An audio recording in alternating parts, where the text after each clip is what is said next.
to get given resources and utilize those to initiate fights. He's been showing a versatility of different champions so far at this tournament, and I'm wondering what style he's going to bring out today against Umpty.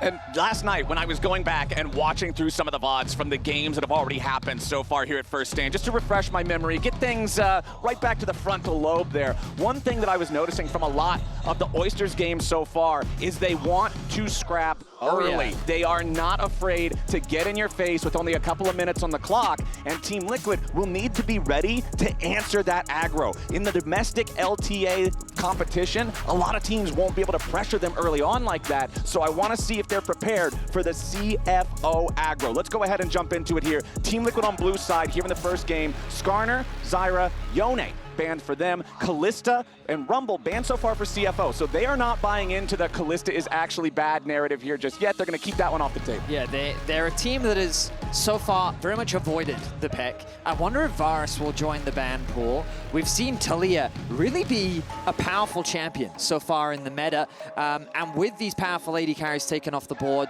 especially with Skarner, does Maokai now raise in priority for Umpty becomes the immediate question. Because when we know these teams like to fight, Maokai just provides so much value, but then Azir becomes another question as well. Is Azir going to be a high priority in this series and for these mid laners? Umpty loving the Maokai pick historically. When you've seen him before with Team Liquid, when you've seen some of their big success, it was Maokai and Sejuani that were two of the biggest ones that they would continue to put him on. Lots of options available though, and it will be that Taliyah, APA, plenty of experience on this champ. Team Liquid knows how to play well around it. APA becomes a very good facilitator to rotate up top, maybe make some picks with impact, or even better, facilitate Yeon and Core in the bottom lane. I think it also just acts as an effective answer into the Azir possibility that we could see from Hongq, just because of its ability to get early prio, the roaming and side lane threat that you can provide, along with the ability to just match. Even if you don't quite have the same scaling team fight threat that Azir does have, it's something that is a pretty solid matchup. Now, with the Azir locked in, you imagine that with the Ezreal locked in, you imagine the Azir to follow, and just like that CFO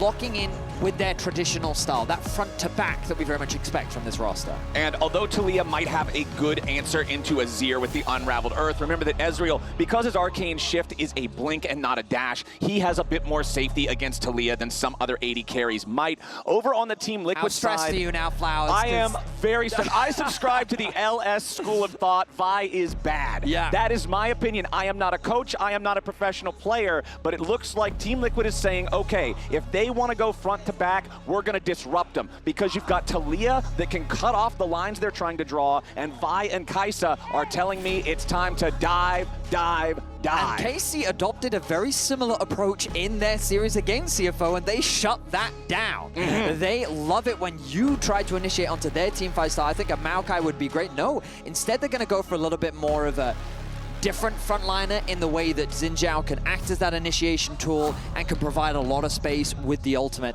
I'd like to see some follow-up. You're looking at things like Rel that can be effective. Leona, also nice pairings in the bot side of the map. And given that you do get that first pick priority on the second half of the draft, wouldn't be surprised to see things like Braum potentially banned, Alistar, Nautilus as options for CFO. Both teams still need to draft both top and support picks on this one.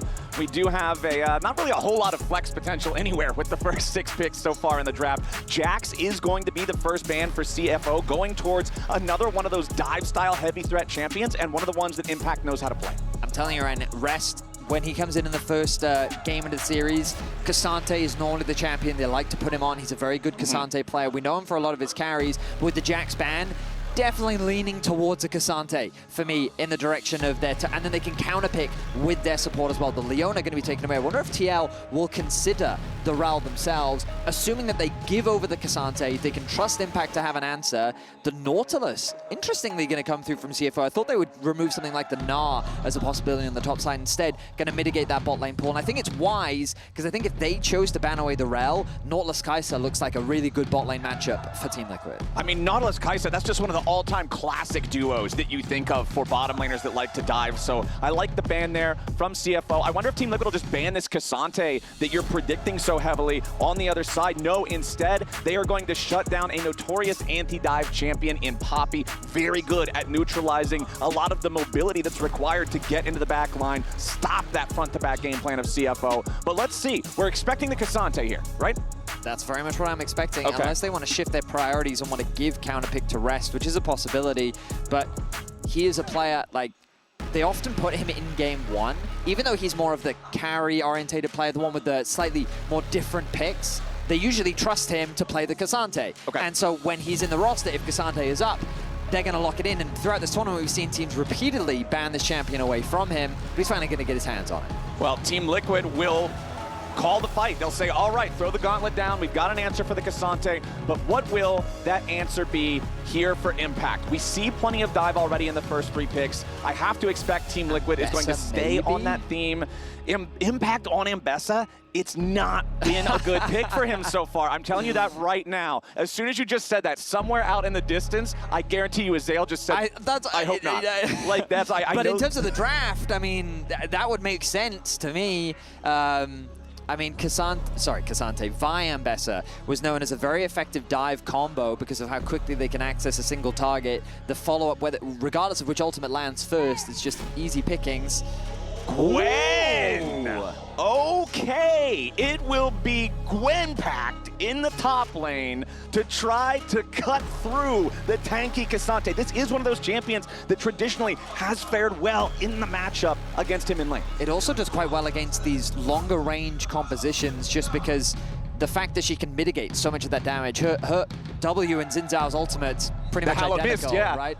And so when you have Ezreal and Azir trying to hit you from the other side of the rift, it's just not going to be as effective, which is why Gwen can act as an effective front-to-back style teamfight comp, especially in these long-range compositions. The problem is when that mist does in fact fade, then Azir and Ezreal, I mean, the execution on these fights is going to be crucial, and so eyes will be on Umpty. He's got good follow-up with Core JJ on the Rakan, but in terms of execution, CFO's composition on paper looks like the traditional front-to-back, easy to play, or easier to play, I should say. And the burden of execution is going to heavily fall on TL. They can't afford to have the Gwen fall behind. Going to be an effective side lane threat. They do have incredible skirmishing power with this Talia Vi. It's such a powerful early game mid-jungle duo that I want to see TL leverage to get those early objectives, force earlier fights where you know you have the advantage before Azir gets to a problem point. And then with this Rakan, with the amount of mobility it has on the map, I want to see Core JJ being proactive in looking for these early game plays. So which draft do you favor? I mean, on paper, I do think CFO's is easier to execute, but I think TL's gives them a lot more agency. Okay. So I would say, because I don't really trust TL, okay, I prefer CFO. That's totally fair. That's the kind of answer that I'm looking for here. So the pressure is on Team Liquid to be able to execute, to be able to not allow Azir and Ezreal to just stand there as these massive artillery cannons and destroy before they can get into the back line and do their jobs. But crucially, and this is one of the things, the reason why I'm a bit of a pessimist around Xin Zhao is because he is a champion that can very easily commit without proper follow-up. And so timing and patience is crucial when you're playing these more front-to-back style compositions, because if you go in too deep and your Azir and Ezreal is left isolated, that Gwen is going to snip, snip, snip. All right, let's do it. We're on to the Rift for game number 1, day number 4, here at First Stand, Team Liquid versus CFO. Both 1-1, both would love to go up to that critical 2-win point that just feels so much better for breaking into the bracket stage. Oh, it certainly does, especially given that both have that win over KC. Even though KC got that win over Top Esports, the fact that both these teams have separated themselves from KC and have that winning record just put them in a favorable position. So whoever wins here really puts them in a comfortable spot for top 4. All right, nothing crazy here at level 1. Nobody's going for any sneaky invades just yet. Looks like, 1:15 on the clock. Doesn't even appear to be some delayed action, but you can see down in the bottom lane, they are camping the brush, seeing if maybe they can get some cheeky damage as their opponents try to enter into the lane. But APA versus Hongq, this is one that I'm really interested in, especially since we saw at the top of the day, APA was talking about in the teaser how Hongq's, he's this really young player. He's fresh to the international stage. Very respectful. Yeah, but then he said, I want to get in his head. I want to make him make mistakes. I want to play mind games with him. And that's exactly the kind of player APA is. And I want to see how that game plan plays out for him. Yeah, I mean, APA really has transcended internationally, the BM, Yeah. Everyone knows who he is. Captain America, I should say, has really made his presence known on the international stage. And I think that he's had highlights and lowlights throughout this tournament. We've seen him get solo killed twice, but he has also made some fantastic plays that have been crucial to the success of Team Liquid, especially especially in that series against KC. As the level 2 comes through. Immediately engaging. TL in some trouble down here in the bottom lane. Doggo wants Core JJ. He gets away for now. TL barely hanging on here as the last Mystic shot connects onto Core. The level 2 immediate engage from Kaiwing gets the better of TL easily. Meanwhile, back in mid, Hongq and APA trading equally, but nobody near as close to death as the bot side fight. Doggo committed both of his summoner spells to that engage. He thought that if I can flash in range of Core JJ, that I can guarantee a follow-up Q, and as long as I keep hitting these auto attacks, this is a guaranteed first blood. But, oh, the dive. All right, 2v1, Yawn popping the barrier, needs to stay alive here. Kaiwing, one more shot might just kill him. First blood over to Yawn in the 1v2. Does he get the kill credit on the second one? No, he didn't tag him. So it's 2 dead on CFO, but only 1 credit. Back over to TL. I mean, so the good news for CFO is that they denied that wave. So in terms of XP, there's a slight advantage. But the fact that Yon could still get a kill back is kind of the best case scenario for him. That ramping tower damage, you really saw the impact of that in the bot lane. Yeah, those things are no joke when they're heating up early on in this. Like you said, though, the minion wave being crashed into the turret does mean a little bit of EXP deny. Kaiwing now rotating up here to guarantee that Junja can secure this crab without any difficulty. APA knows he doesn't want to go anywhere near this river. That control ward dropped in the brush now, going to help remove a little bit more of that vision, and APA knows he needs to play towards the top side of this mid lane. Let's take a look at the dive here in the bot lane again. So, of course, the CFO bot lane still only level 2. Doggo connects the Q, but all he can do is auto attack. That final auto coming in from Yon as well. And then just the ramping tower damage. Very little to break down as CFO. I mean, the good news is that the tower did get the execute. If Yon had gotten 2 kills, that would have been much worse for CFO's bot lane 2 versus 2. But with this stacked wave, there is the threat of a dive, good vision coverage on the bot side of the map, and now they'll spot out Umpty, which means that information will be known and they should be relatively safe in the bot lane. All right, Junja doing a good job there. Gets the entirety of the chicken camp before Umpty can show up, try to steal any of it away. But Umpty will continue pressing all the way forward, trying to force Junja out of his own jungle. And Umpty's going to start up the Krugs here, but Junja wrapping the long way around to try to contest it. But Impact has also left the top lane as he's ready to rotate over and help his jungler.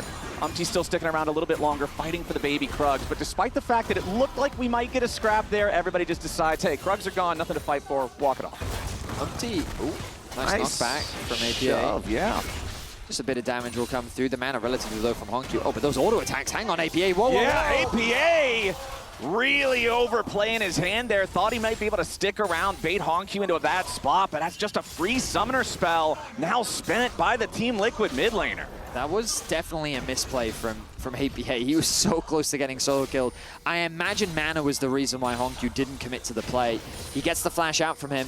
But I was about to say, I love that Umpty is playing really well around his prio. Impacts and APA are doing a good job of keeping the waves pushed in their respective solo lanes, and Umpty utilizing that to try and steal away some camps. He gets the top Krugs, he also gets his full top side.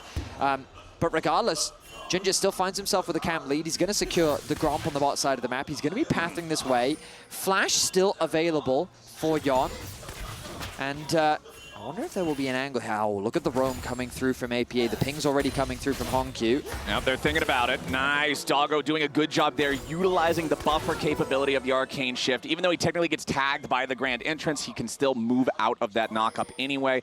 As Junja hanging out in this bot side river, they know that APA is 6. They know that Team Liquid wants to look for some type of a roam time or some type of a play to make here with the Weaver's Wall, and they want to shut that potential down in the bot lane as Umpty will take the opportunity. Okay, APA is drawing their attention towards the bottom side of the map, the bot side river. Let's go for the top side, look for the Void Grubs. Keep your eyes on the mini-map and notice that Core JJ is moving on the map, whereas Kaiwing is actually staying. Junja looking to contest this is dangerous because even though they've gotten the push in the mid lane, the push from... Oh, Impact deciding not to move just yet. Now he's going to make his way down. Okay, APA. Nice flash there from Junja. Escapes the seismic shove that would have been a seriously dire circumstance for him. So both junglers have already committed a smite to secure one of the first 3 grubs for themselves. That last grub now being taken by Umpty. So no credit towards feats on this first pack of the grubs, but still a slight advantage for the TL side. Hongq, good job again with the buffer through the seismic shove to dash away from that one. Yes, he still got hit by a little bit of the stun from the Unraveled Earth, but it does not matter. Yeah, I will say that the Herald was definitely the Grubs was a little bit of a mess because I think that like TL had the numbers advantage, but because Impact decided to move so late, they couldn't really leverage it.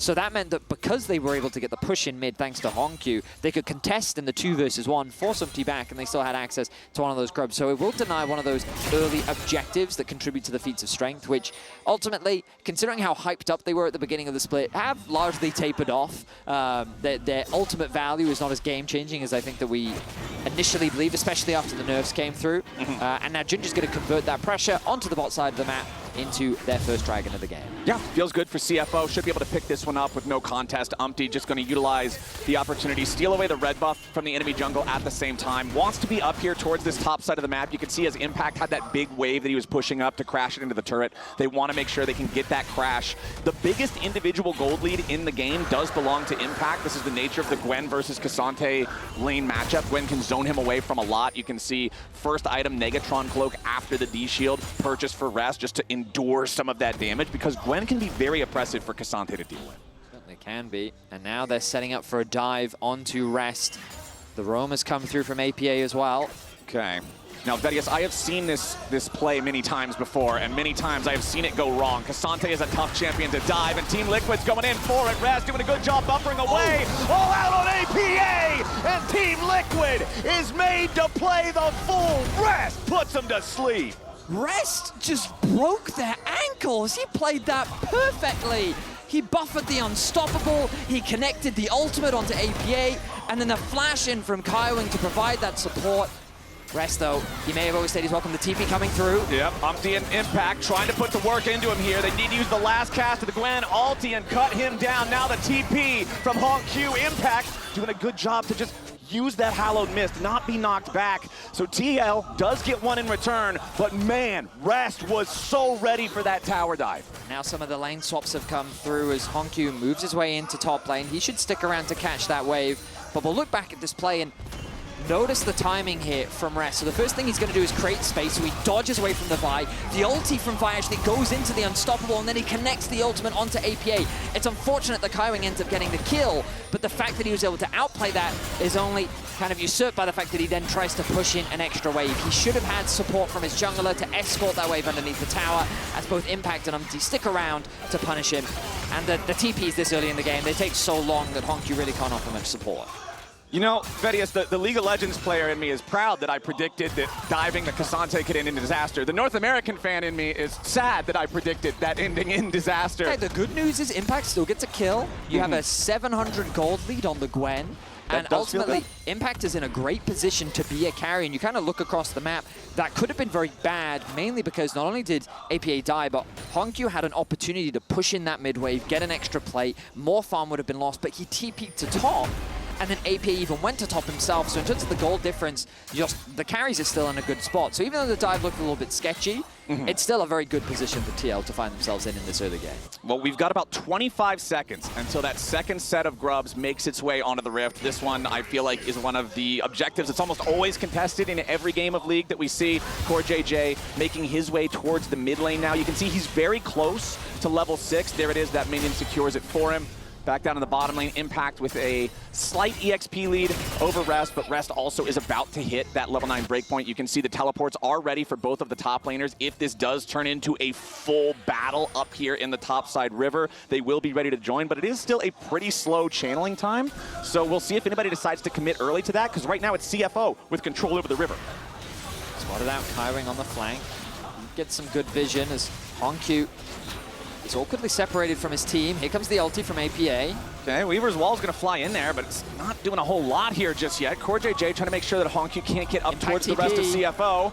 TP is going to get committed. CFO, they've already claimed 2 of the grubs. Team Liquid trying to go in for some kind of a play. Yes, they knock Honkyu up into the air, but what else do they even get? Nothing. Team Liquid, they've lost the grubs. They're trying to force CFO out, and CFO is happy to take their exit with the grubs under their belt. Nicely done. Yon going in further after Honkyu now. Goes for the Killer Instinct to cut off the escape route. Yon has found the enemy mid laner, but he does not quite have the damage he needs to secure the kill. CoreJJ wants the rest of the chase, but Honkyu can just use the shifting sands to slide away. A heavy commitment there from Yon as he flashes in to apply the autos, knows that he has the ultimate to cut off his escape route, but then he just changes his route. He creates a space where he can just glide over the wall control with his EQ combo, and he's able to avoid any potential kill being picked up by TL. So critically, I did miss in the grub fight. There was one grub claimed by Team Liquid in that one, so the grubs do end up being 3-3 overall, though again, like we mentioned earlier, no credit towards the feat since it was a 2-1 split and a 2-1 split.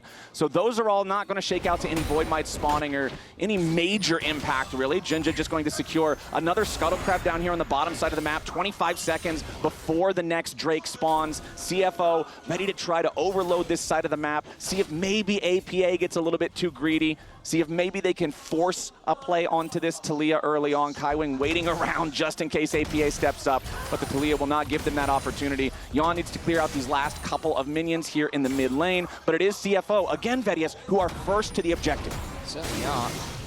And with this Trinity Force spike on Doggo, it might be a scary fight to take. I mean, Umti's really not in a position to contest. Doggo goes in, nice damage, but the tower shot combined with the W from Yon is able to trade back fairly evenly. This is going to be another contribution to the feats of strength. And I think that this is wise from Team Liquid. They don't feel confident enough to go for the fight right now. Umti will be spotted out, but I don't really think Kaiwing can punish this. He stole away some little chickens. That's something. Doggo tries to follow it up. First Mystic Shot gets blocked by a chicken. Yon and Umti still need to run away from this one, I would have to think. Doggo trying to fire into Yon, but it's Umti caught out, punished. Beautifully done from CFO. That is kill number 3. That's the first feat secured. I did not think that Umti could be punished. He had flash up.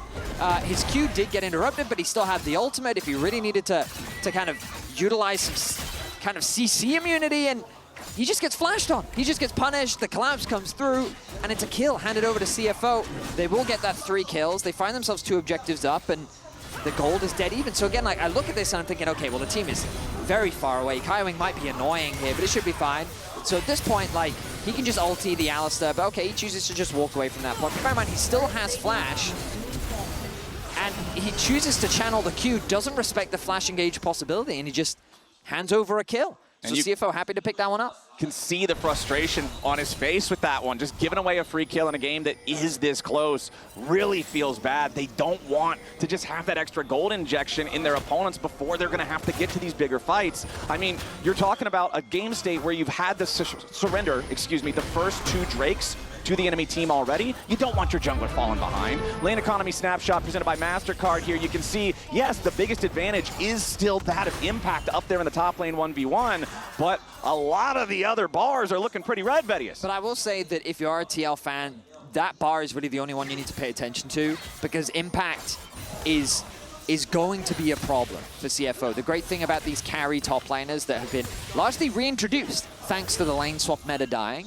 is that it becomes a side lane threat and a potential team fighter that who really deals with them. And if CFO can leverage their range, they can outpace the Gwen and they have tools, but right now CFO setting up for a dive. Yeah, they want to focus where the Taliyah is as APA is ready to ride away. Core JJ with the grand exit, but it's not grand enough. APA needs to keep on kiting, but CFO wants to keep fighting. A nice seismic shove to knock Junja away, but it's still +1 for CFO. They go right where the enemy roaming champ can be and force him to roam all the way back to base. On the opposite side of the map means that there's not going to be any counterplay possibilities. Rest is more than happy to just hold the line here as the threat of the dive is so low. Meanwhile, CFO being proactive on the map. They set their sights on the bot lane tower. They execute cleanly. They get the flash out from APA as well. And that's going to be first tower secured. So this early game has only gone the way of CFO as they continue to scale up in this game 1. Yeah, CFO is feeling great about this one. Up 1,500 gold now. They've already got the first 2 Drakes. If you get to the point where you're now 3 Drakes to nothing here in 2 minutes and TL has to then come to you and challenge for every Drake thereafter, you're just feeling so good about this front-to-back team fighting that you can set up that TL hasn't had an answer for yet. Now let's see where the Herald fight goes, as Core JJ is going to be in some trouble here at the very start. Herald low, but not low enough, down to a little bit under 4,000 health. Impact makes his way down into the river now as Kaiwing could be in some danger. A nice seismic shove, flinging him back into the unraveled earth. Kaiwing still burning. Team Liquid on the chase, but no kill secured. Impact would have needed another needle, and he finally finds it. Stitches up the body bag, and Alistar's down. Rest knocked back into the unraveled earth yet again. Yon wants a little more, but Cassante is too tanky. CFO walking it back into the mid lane after losing their support. Team Liquid, they claim the kill, and they'll claim the Herald for the reward. And Impact is only continuing to get stronger. Nice punish on the engage from Kaiwing, as even though he's durable on the Alistar, he's not quite durable enough to stop the chase through coming from Team Liquid. Remember, this was the dive that happened earlier on, and after a play like this, CFO should feel pretty confident moving into the fight around the Herald. A good punish as AP is forced to flash away. They hand the kill over to Hongq as well, and while they can't convert it into an additional kill onto APA, it sets up for this fight around the Herald. APA, though, with a really nice knockback onto Kaiwing, forces him to use the ultimate early, and just look at Impact's positioning here. He's such a threat so early on into the game already. CFO is forced to retreat from the fight, no engage really comes through, and Team Liquid find themselves the Herald along with another kill. All right, we'll see what kind of value they can get from that Herald. They are still 1,000 gold behind. Their opponents have still claimed the feats of strength, and that next Drake is spawning here in 15 seconds. Doggo with the Trinity Force completed with the tier fully stacked. All he needs is the gold to purchase the Manamune. It'll instantly evolve into the Muramana for a massive power spike, but it does not appear that he'll have time to do so. CFO so far has been doing a great job of being in the river first for neutral fights. Core JJ already losing half his HP there to some of the poke. Doggo hurts so bad right now. Certainly does. They've sent Hongq up to go and match Impact on the Gwen for the time being because the TP is available. APA grouping with this team. I'm impressed that CFO could still get prio on that mid lane. Typically, it would be a little bit harder without the Azir, but Rest acting as a wall. Third dragon of the game, quickly going down. Yeah, 6,000 HP remaining on that one. Rip Carol going to be summoned up in mid lane as a response.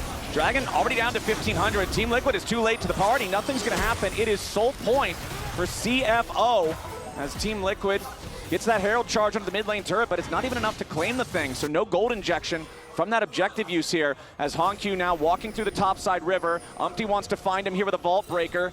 Sees the shadow there of the red silhouette, but does not decide to engage. CFO was moving up rapidly with the rest of the squad, so Umpty choosing discretion as the better part of valor on that one, while APA takes the opportunity with everybody else from CFO heading towards the top side to protect their mid laner. He's going to try to take out this bottom turret here, but won't quite have enough damage yet. Again, both mid and bottom lane tier 1s Vedius for CFO, just barely hanging on by a thread.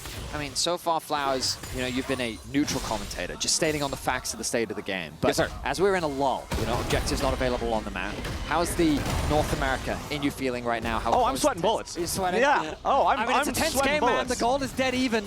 And CFO with a slight advantage. Right now, I don't think that anyone has any significant lead. Ooh, APA, he's going for this fight. Yeah, APA goes for the seismic shove there, but Rest, it's just so easy for Cassante to use the Pathmaker against something that's as telegraphed as seismic shove, to just say, no, I'm never getting shoved. So can easily get out of that one. Ruinous Otacon has spawned down there in the bottom side. Now, Vedius, this could be a very chaotic situation because we have a game where one team has 3 dragons very early, means every dragon subsequently then has to be a fight. And we also have Chemsol too. And we have Otacon right next to it. So if either team ends up getting some really heavily favored team fight, 4 for 1, 5 for nothing, whatever you want to call it, you can not only claim the dragon, you can claim the Otacon right after. Doggo with that Muramana that I was talking about, the purchase is complete, and this guy hurts so bad. Just a couple of Mystic shots to anybody on TL, and those health bars are bleeding. I like the lane assignments as well for CFO, just because APO being forced to group, I mean, Impact is getting a lot of experience, don't get me wrong, he has that full level lead over Rest, but Hongq is benefiting in the same way, about to take over to level 14, he's able to hold the Gwen, thanks to the wave clear that he's gotten. Keeping Azir in a side lane is a very safe thing to do, and while Cassante will lose out a little bit, remember, his role is to be a bodyguard. He's supposed to be a front line. He's going to be there to make life as difficult as possible for Impact, who's going to look to be the main carry in this game. Let's take a look at where everybody's itemization is at right now, because we already mentioned Doggo hitting that Muramana point, which is really huge. You can see the Seeker's Arm Guard completed for Hongq, massive outplay potential on that one. Over on the other side, not quite a second full item completed for APA in terms of mid laners either, and Yawn is still working towards his second fully completed item on the Kai'Sa as well. So Impact is feeling really good. Everybody else, things seem to be pretty neutral or favoring CFO. Ooh, Yawn. His spidey senses were tingling. That brush did not feel safe, and he was right. There was a Viper sitting in that brush waiting to strike, and he will navigate his way to safety. Catches that mid wave. Keep your eyes on the top lane, though. I notice a bit of trading happening between both Hongq and Impact, but again, it's that slight range advantage that is really benefiting Hongq, and you'll notice on the HP bars at the bottom of your screen how he's able to just get those favorable trades, and he can just keep the wave pushed in, and he's at no real threat, which is why I love these lane assignments that have come through from CFO. The TP, they're committing to this. Umti spotted on the top side of the map. It's a full send.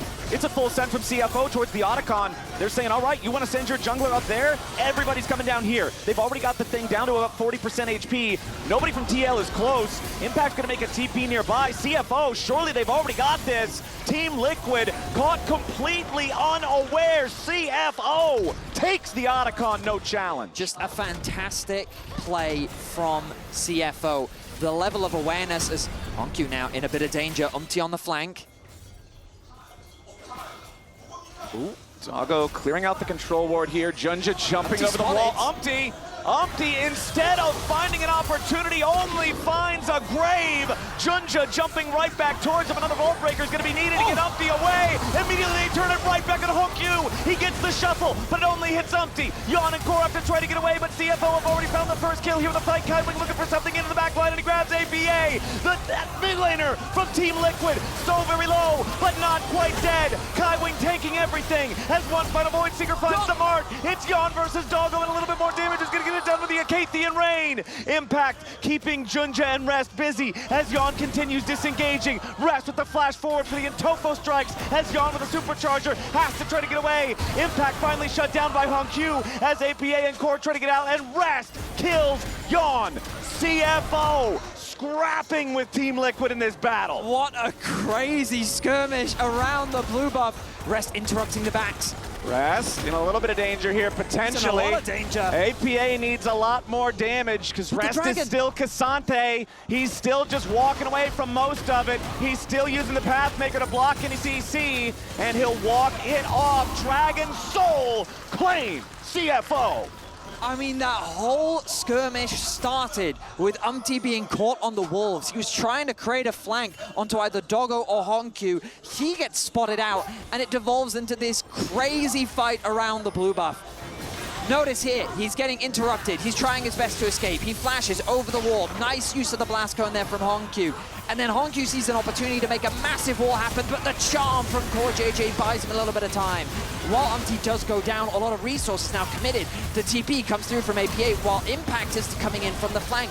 And this flank from Impact is crucial because Doggo gets separated from his team.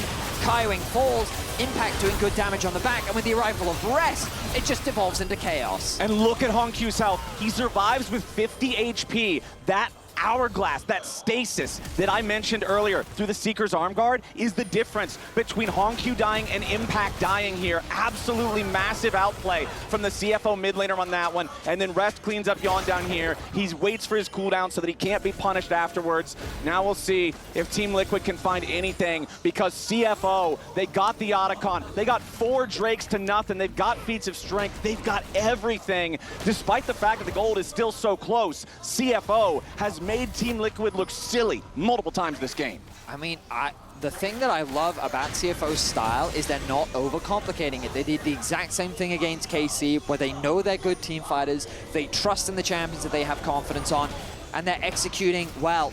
Team Liquid haven't been able to find good dives. We haven't seen any dive combination coming through from Umti, Yawn, and Core JJ. We haven't seen the picks from this Vi, Talia combination. While Impact continues to get leads, so far they're not really converting it into any significant presence on the map. So Team Liquid only continues to lose more, and now with the Soul gone, Elder becomes a massive threat. The Elder Dragon, the ultimate equalizer. For Team Liquid, it could be a way back into the game, or it could be their final death sentence. CFO has done such a good job managing the threats from TL, and I go back to the draft and what you were saying, Vedius, where the burden of execution is on TL, and that burden has felt very heavy this game. It certainly has, John. He should be safe as CFO set their sights on the mid lane tower. Good damage comes out from Doggo as that tower is sure to fall now. But the Arakan as well, equalizing a lot of the experience deficits that they found themselves in earlier. Notice Rest, you can see from the pink bar at the bottom of your screen, he's above Impact now after being a full level down, and that was the value of picking up that Arakan from earlier. So much value in that thing, man. And CFO now, Hongq level 16. Remember, this guy is such a young player, man. Only 17 years old. And going back to what APA was saying about, oh yeah, he's a rookie, he might get nervous. We're just trying to try to get into his head. 2-0-1, up 1,000 gold, 2 items fully completed, 2.5. He doesn't seem too nervous to me.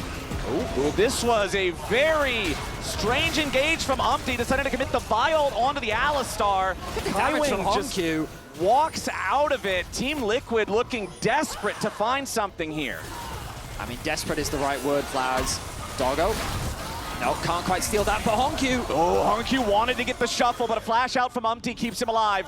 CFO seeing if there's chase potential. Seismic shove onto Junja. Yeah, CFO, they might not have got any kills there, but they've got the health bar advantage. They've got control over the top side river, and they've got Baron started up. Keep your eyes on Impact. He is going to be crucial as the Baron drops to about 50%. Team Liquid looking to try to stop this. Baron at half HP. Impact zoned away by Rep. Junja tagged by the Void Seeker, but the Baron's already down to 3K. Into the pit goes Core JJ. A lot of damage given to Hongq, but he keeps himself alive. Given the stasis, Baron secured by the side of CFO. They gotta try to keep getting away, as now Impact has to jump back over the wall, and Rest is doing a great job zoning everybody out. Umpty is already dead. Team Liquid, they lost the Baron. They lost their jungler. They're about to lose even more. A seismic shove is mistimed, and APA is dead. Junja and the rest of CFO in hot pursuit as a Mystic Shot finds another kill. Team Liquid lose everything, and CFO leaves them with nothing left.